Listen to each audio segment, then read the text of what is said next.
Hi friends, I'm so glad you're here today. I just wanted to tell you a cute little story. A few months ago, I was asked to try the Hiboost Travel 3.0 car cell phone booster, and I really did like it, and we do use it, and in fact, we move it from vehicle to vehicle. If we're traveling in one vehicle, we just move it back and forth, and it's really simple to use. And Hiboost, after I did my video, actually asked me if they could take my raw footage that I used and use it as an instructional video on their YouTube channel. And I said, sure. And they said they would even post my affiliate link, which I thought would be great. So they did that. And they sent me the video to review to approve it, which I did. And when I told them that I was fine with it, I said, by the way, if you guys want somebody to review your RV cell phone booster, I'd be more than happy to, because I do car camp, but I also have an RV. I have a 14-foot converted cargo trailer that I built out myself. I do have videos about that on my channel, and we just love it. I sometimes take it solo, I sometimes take it with my husband, but the thing about our trailer and a lot of trailers is they're one big metal box, and we do not have very good cell coverage in the trailer. So they were kind enough to send me the RV version. So this is the Travel 3.0 cell phone booster for RVs. And we happen to be at Colt Creek State Park outside of Lakeland, Florida. And we are in the middle of nowhere. And we have terrible, terrible service. I brought the booster with me because I just got it a couple days ago, but I did not bring all of my tools and everything. But the cell service is so bad that what I want to do is test it out, see if it makes a difference, because as I mentioned before, it doesn't create cell phone service if you don't have any. You have to have at least one bar, and then it multiplies, it expands on your one bar, makes it bigger, or two bars, or whatever you have. So this service is horrible. I have one bar outside the trailer and one bar if I stand in the doorway of the trailer with the door open. So it's really bad. Kenny sometimes has one bar, sometimes has two bars. He has Verizon, I have AT&T. So we're just gonna see what happens. Now, I'll show you how we're gonna temporarily install it, because you have to have the indoor antenna and the outdoor antenna as far apart as you can be. Well, my trailer is only 14 feet, so it's not as wide apart as some big rigs could be. And then you want to get the outdoor antenna as high as you can, and then you don't want to leave the indoor antenna on an even plane. You want one to be, well, you want the outdoor to be higher and the indoor to be lower. So I'm going to show you what we are planning to do, and then we're going to test it out, see how it works. So before we start walking you through it, let me just tell you what my plan is. We have drop-down doors. We don't have barn doors in the back. This is the back of the trailer.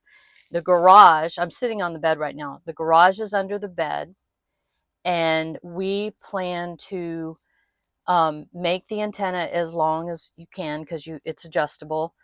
And we're going to zip tie it to the bars on the back. We're going to run the cord under the bed through the garage over here to where my power is, and I'll show you that in a little bit. And then we're going to put the indoor antenna way in the V-nose of the trailer, either on the magnetic garbage can that I have there or on the floor. So that's the plan. Okay, so we're going to do a quick unboxing before we go out and install this.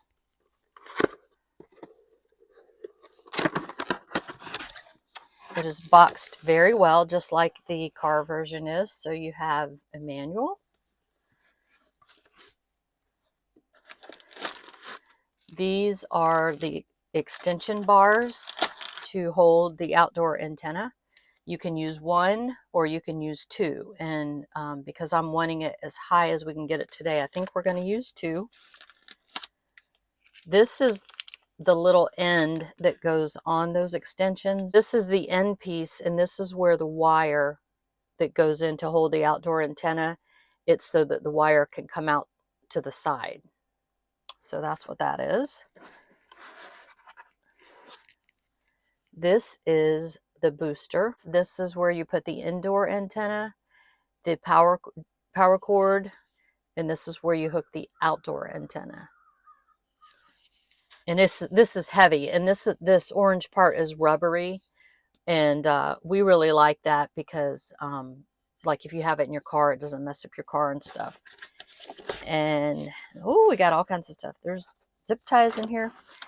This is the outdoor antenna. This is the part that we want to get as high as we can. And this is the cable that goes through these and come out through this, like I showed you before. These are mounting discs to mount the indoor antenna. You can use sticky back or you can use magnet. What is this? Oh, this is more sticky back adhesive. Here is a DC power cord. This is where you get your power. So you would plug this into this and then plug this into your power bank or your vehicle if you're using it in a vehicle. This is extra cable, zip ties. Oh, we have an AC power cord. And here is the indoor antenna with a really long cable. What I like that. It's plenty of cable to go through an RV. These are mounting brackets to mount the outdoor antenna. And all right, I don't know the technical name for this thing, but this is the little bendy thing that goes, it attaches to your poles so that, let's say you have your antenna permanently mounted and you like bump a tree limb or whatever, it bends a little bit so it doesn't break all the way off.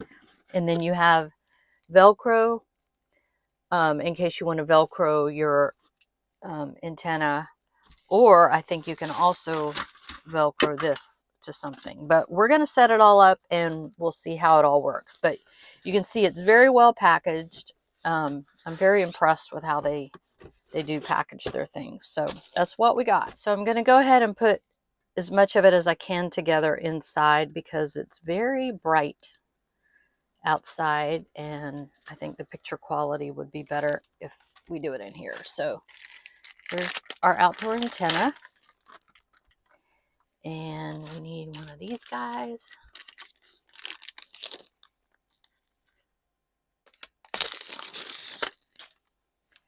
And we need the other guy. There you are.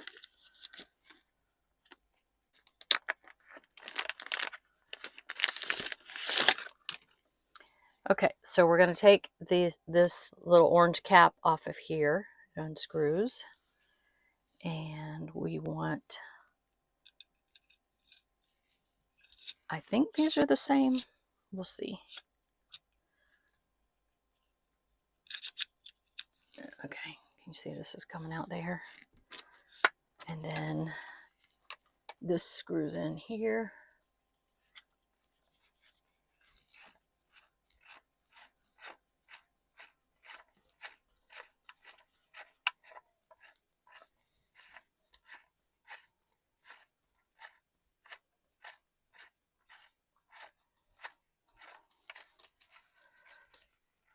Okay, and then we're going to add the other one because, like I said, I want this as high as we can get it today. So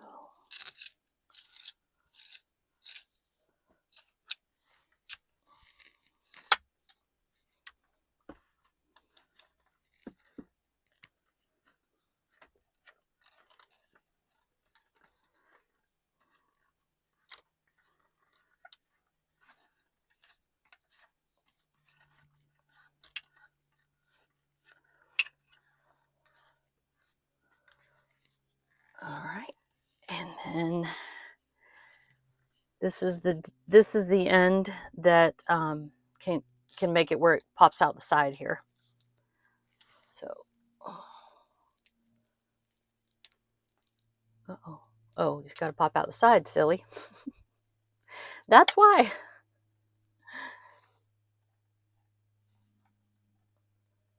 I'm going to turn this part.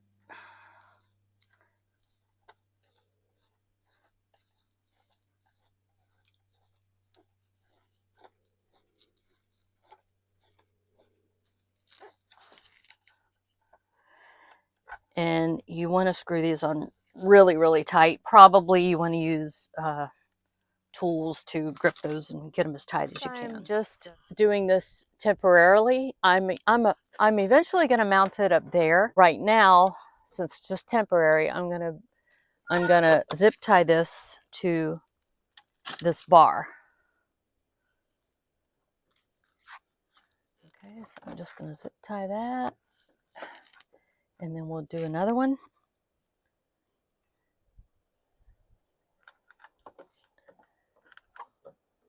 Oh.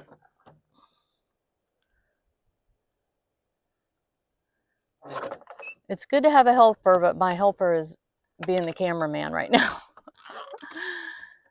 Okay.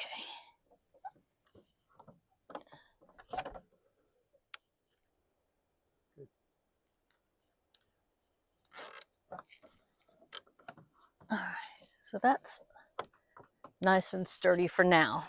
So next we're going to, this is the cord that connects the outdoor antenna to the box, the receiver box, the booster. I guess it's the booster.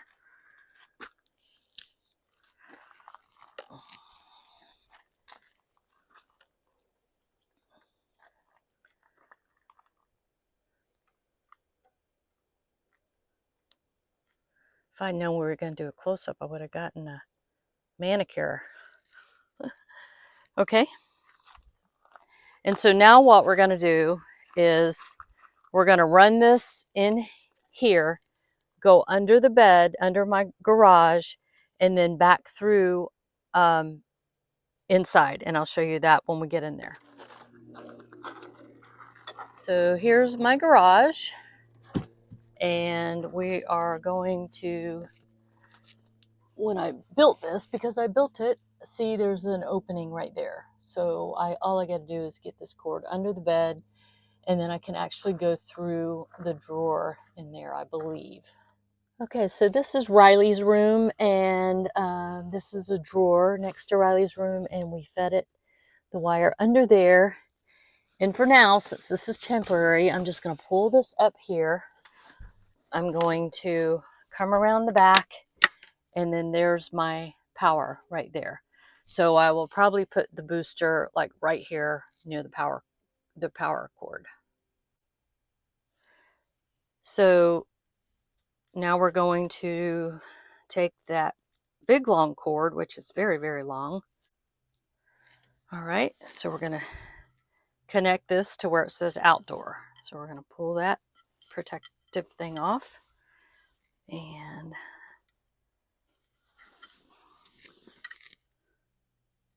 attach that. Turn, turn, turn. Okay.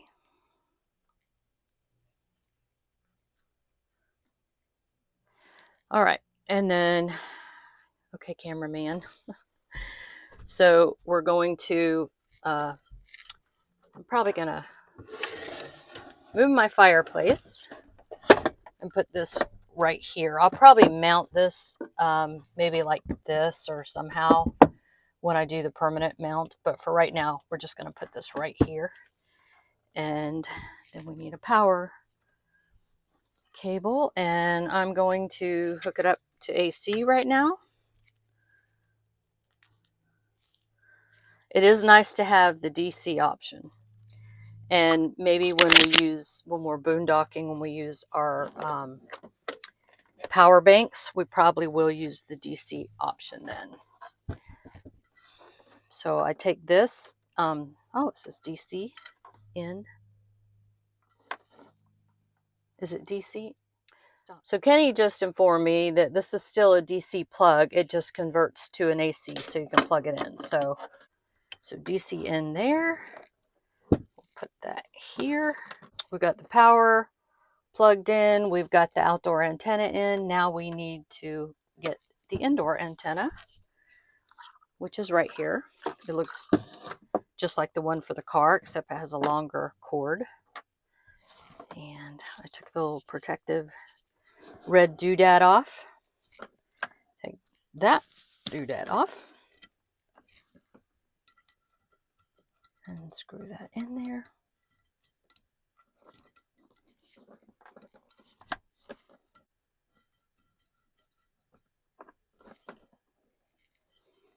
Okay, so we're going to leave this here. Let me unwrap it.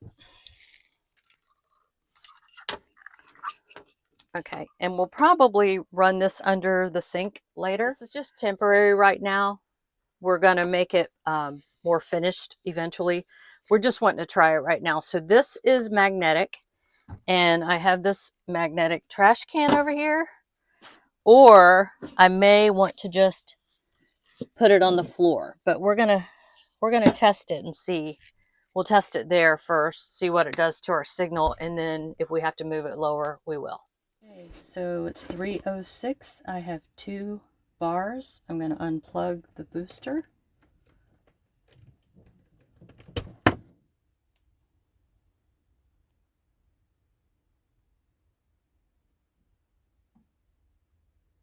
And it's 3:07, and I have 1 bar. When I'm in the camper and I'm running, I've got 3 different speed tests that I'm running. With the camper, in the camper with the door closed, I can't get any of the 3 speed tests to actually